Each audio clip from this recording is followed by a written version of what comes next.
여러분 안녕하세요. 미주리 대학병원 채플린 박재성 목사입니다. 날씨가 참 많이 덥습니다. 어디에 계시든지 건강하시기를 기원합니다.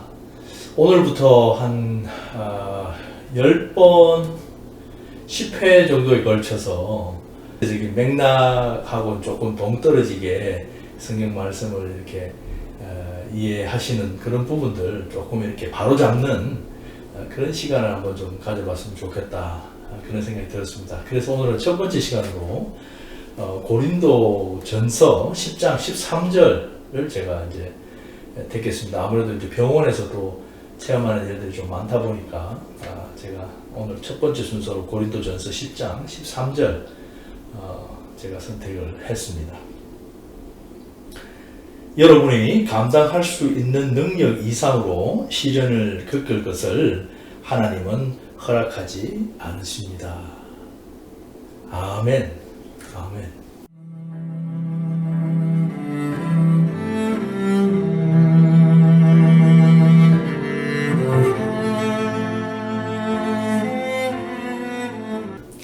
제가 그 미주리 대학병원에 원목이 되기 전에 1년짜리 그 원목 레지던트 훈련을 받았습니다.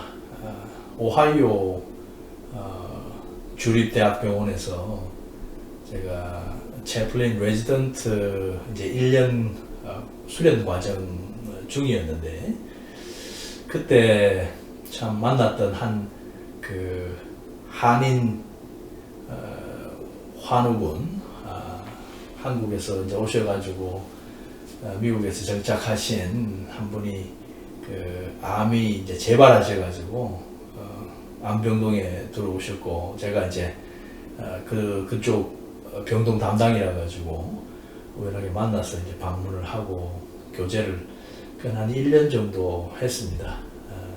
그 말씀은 한 1년 정도 이제 치료 받으시다가 이제 돌아가셨다는 말씀이 되겠죠.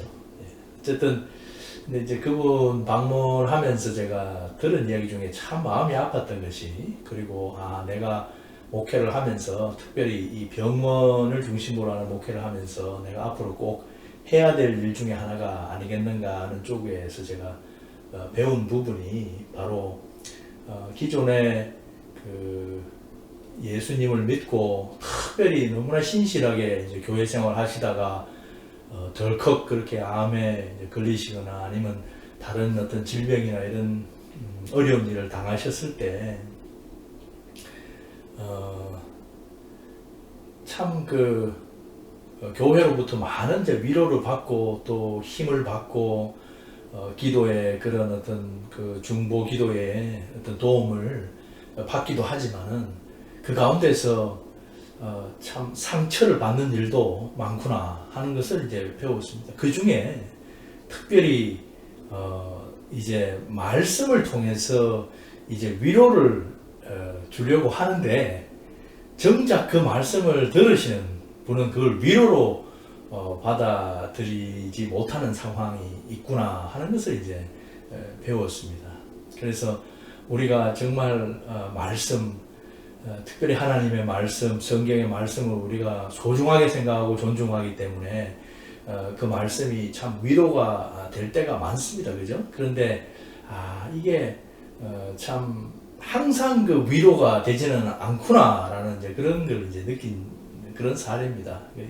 이분이 말씀하시는 것이 당신도 이제 교회생활 오래 하시고 그리고 그러다가 참 이렇게 고생 끝에 또 낙이 오나 싶었는데 뭐 기쁨은 잠깐이고 나이 50대 접어들어서 이렇게 덜컥 암이 걸리고, 그리고 또 처음에는 암이 나았는데 다시 재발을 해가지고 이렇게 들어와서 보니까 참 그 많은 분들이 위로를 해주시는데 그러면서도 좀 이렇게 마음을 아프게 하는 이제 그런 이야기들이 들린다. 특별히 이제 성경을 중심으로 그렇게 해서 이제 많이 이제 인용되는 부분이 이제 오늘 제가 읽었던 이 말씀이에요. 그래서 이제 영어로는 이제 거의 뭐 이렇게 클리셰라고 하는데 상투적인 진짜 표현으로 God will not give you more than you can handle.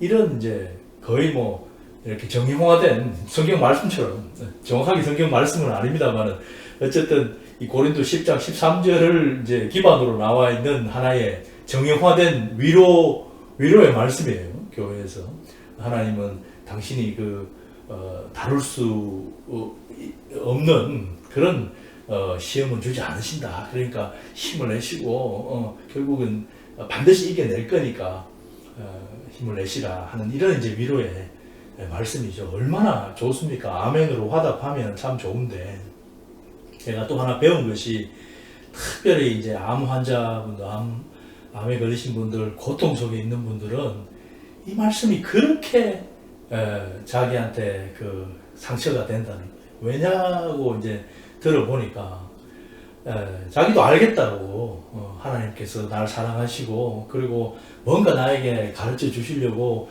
이런 시련도 허락하시고 그럼 내가 이걸 분명히 이겨낼 수 있다라고 나도 믿습니다. 그렇게 믿음으로 고백할 때는 마음이 어느 정도 괜찮은데 그게 오래가지 않는다는 거죠. 왜? 고통이 몰려오잖아요.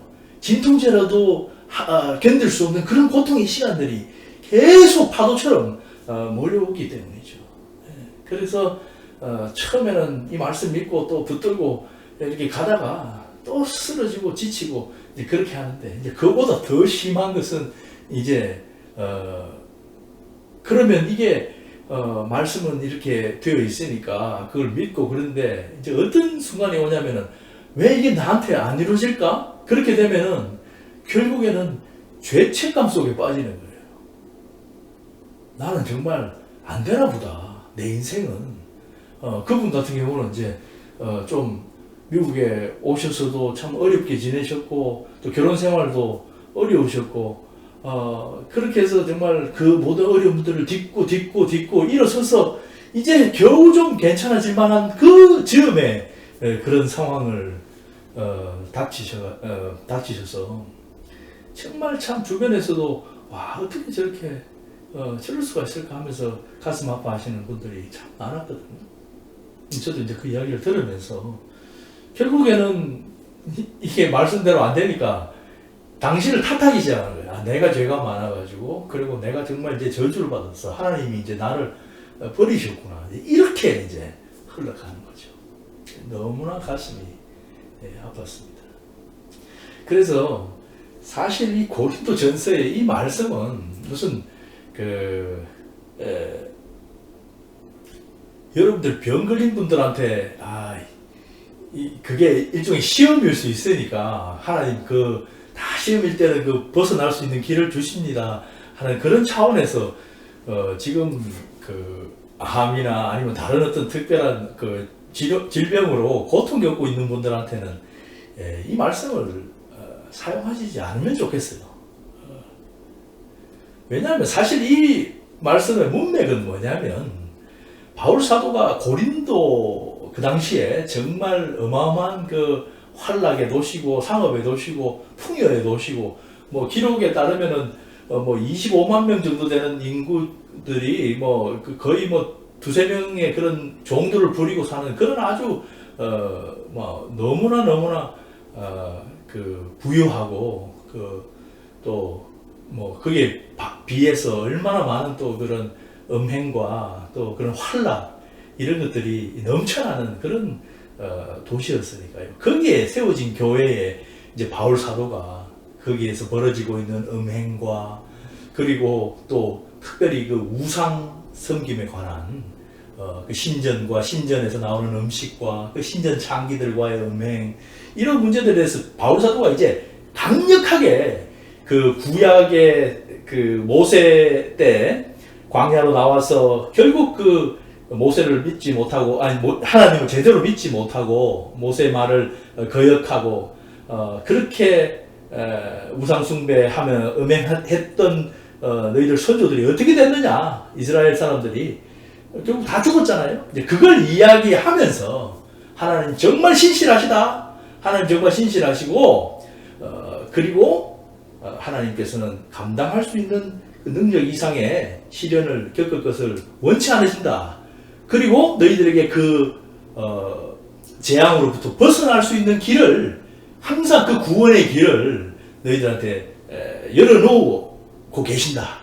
그러니까 음행과 그 우상 섬김에 빠지지 말고 바로 그 하나님의 구원의 길, 뭡니까? 하나님 말씀대로 사는 거예요. 그 길로 나오라. 바르지 못한 그 길에서 벗어나서 나와서 이제 바른 길을 걸어가라 하는 그런 경고의 말씀이거든요. 그래서 이걸 그냥 뚝 떼내가지고 그 고통을 겪고 지금 힘든 상황에 있는 분한테 이걸 이야기한다는 것은 전혀 맥락에 맞지 않죠. 예. 구원의 문제, 구원의 길, 그 우상 섬김에서 계속 그 놔두면 어떻게 되는 거예요? 그렇죠. 그건 파멸이죠. 그죠? 그래서 이 바울 사도가 그 경고를 하면서 이 말씀을 하시는 거거든요. 그러니 하나님이 구원의 길을 열어놓으셨고 어떤 상황 속에서도 어떤 유혹이 오더라도 거기에는 반드시 하나님이 구원의 길을 열어놓으셨다는 거예요. 그래서 여러분 이제 이 말씀 아셨으니까, 그래서 여러분들이 혹시라도 주변에 고통 중에 있고 정말 특별히 질병에 시달리고 있는 분한테는 이런 말씀 하지 마십시오. 안 하시는 게 좋아요. 예. 왜냐하면 첫 번째는 그 질병이 과연 하나님 주신 테스트인지 아니면 그분이 자초하신 어떤 유혹 때문인지 혹은 이도 저도 아닌 정말 그냥 일어나는 어떤 옛날에 어떤 다른 어떤 이유 때문에 일어나는 것인지 우리가 그걸 알 수 없기 때문입니다. 그걸 알 수 없기 때문에. 그래서 정말로 위로해 드리고 싶고 또 성경적인 그런 차원에서 말씀을 드리고 싶다면 가장 좋은 것은 우리가 믿는 예수 그리스도의 다른 별명 이름이 뭐죠? 그죠? 임마누엘 아닙니까? 임마누엘. 하나님이 우리와 함께 하신다라는 그 임마누엘 하나님. 그 임마누엘의 정신을 가지시고 여러분들이 그 고통을 겪는 그분 곁에 계셔주는 그 자체가 말씀 이상의 그런 의미가 있다는 것을 꼭 믿으시기 바랍니다. 그래서 침묵을 두려워하지 마세요. 특별히 그런 자리에서는 말 그렇게 많이 안 하셔도 됩니다. 같이 그 곁에서 그 고통을 같이 겪는 그 자체가 그분한테는 위로가 될 수 있어요. 그러나 굳이 이제 또 우리가 또 치라는 것이 이게 침묵이 좀 오래되면은 좀 어색하잖아요. 그죠?